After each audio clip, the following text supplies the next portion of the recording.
యాక్చువల్గా ఆ యాంగిల్లో దీన్ని చూడాలా లేదన్నది ఒకసారి బాలాగారిని అడుగుదాం. బాలాగారు రైట్, బాలాగారు ఓవరాల్గా చూస్తే ఈ కేసును మొత్తాన్ని ఇప్పుడు మీరే డీల్ చేస్తున్నారు రామ్ గోపాల్ వర్మకు సంబంధించి. కేసు అయితే చాలా క్లియర్గా మార్ఫింగ్కి సంబంధించి అలా మార్ఫింగ్ చేసి పెట్టిన దానివల్ల జరిగిన ఆ పరిణామాల మీదనే ఇవాళ కేసు నడుస్తుంది. మీరేమో ఎవరి మనోవాళ్ళు దెబ్బతిన్నాయి, ఎప్పుడు మేము పోస్ట్ చేసాం ఇప్పుడు అని చెప్పి కొన్ని టెక్నికల్ అంశాలు మాట్లాడే ప్రయత్నం చేస్తున్నారు. నిజంగానే కోర్టులు ఇవన్నీ నిలబడతాయా?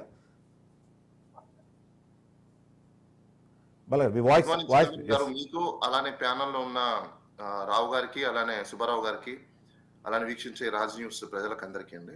ఫస్ట్ ఒకటి క్లారిఫై చేయాలనుకుంటున్నాను ఇక్కడ నేను, అంటే టెక్నికల్ అంశాలు మాత్రమే. రామ్ గోపాల్ వర్మ గారికి ఒక నోటీస్ ఇచ్చారు. రైట్, నోటీస్ ఇచ్చిన తర్వాత అసలు ఆ నోటీస్ ఏంటి, ఇప్పుడు ఆయనకు వచ్చిన తర్వాత ఆయన ఒక లా బైండింగ్ సిటిజన్ గా దానికి రెస్పాండ్ అవ్వాలి కదా. సో ఆయన రెస్పాండ్ ఇమీడియట్లీ అవ్వాలి కాబట్టి దాంట్లో ఏముంది ఏంటి, దాని టెక్నికాలిటీస్ ఏంటంటే ఒక రోజులో మనమేమి గాడ్స్ కాదు, లేకపోతే మనమే సూపర్ మ్యాన్స్ కాదు, టైం పడుతుంది.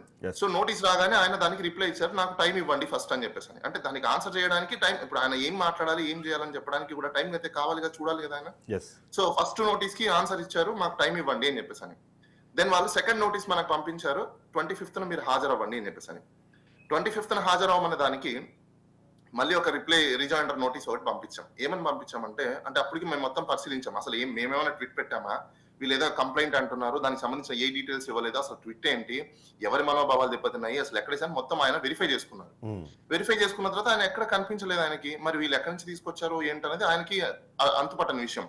సో ఆయనకున్న షెడ్యూల్ ప్రకారం ఆయన ఇప్పుడు అటెండ్ అవ్వలేను, సో కాబట్టి దీనికి ఏం చేయాలి ఏంటని మమ్మల్ని అడిగినప్పుడు, సార్ టైం ఎక్స్టెన్షన్ తీసుకోవచ్చు, మనం టైం ఎక్స్టెన్షన్ తీసుకొని దీనికి ఫెసిలిటీస్ కూడా కొన్ని అడగచ్చు అని చెప్పేసి సుప్రీంకోర్టు ఇచ్చిన కొన్ని గైడ్ లైన్స్ ప్రకారం, అదేవిధంగా ఢిల్లీ హైకోర్టు 2023లో ఇచ్చిన కొన్ని గైడ్ లైన్స్ ప్రకారం హైబ్రిడ్ మోడల్ ని కూడా మనం అడిగే అవకాశాలు ఉంటాయండి.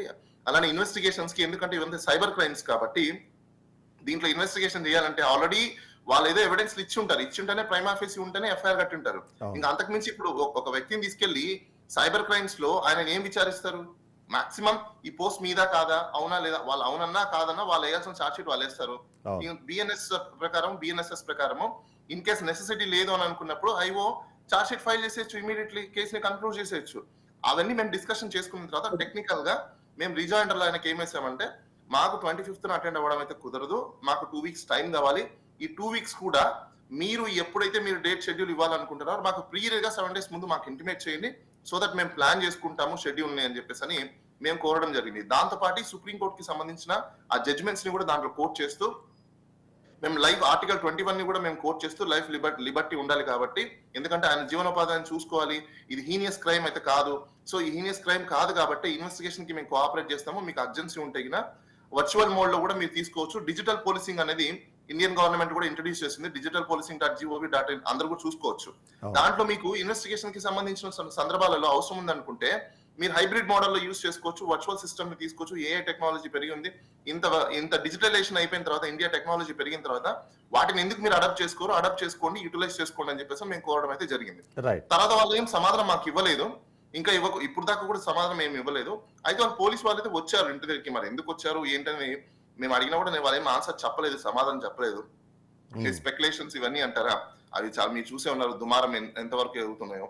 ఇప్పుడు ఏ విధంగా అయితే తప్పుడు పోస్టులు పెట్టారని చెప్పేసి అని ఒక సోషల్ మీడియాలో అది అవునా కాదో కూడా ఇంకా తెలియదు, అసలు ఆ పోస్ట్ ఏంటో కూడా తెలియదు. చాలా మంది అంటే రకరకాల మాట్లాడుకుంటున్నారు, కానీ అసలు ఆ పోస్ట్ ఏ పోస్ట్ ఏంటనేది అక్యూజ్డ్ కి లేకపోతే అలెజ్డ్ పర్సన్ కి ఫస్ట్ ఇవ్వాలి.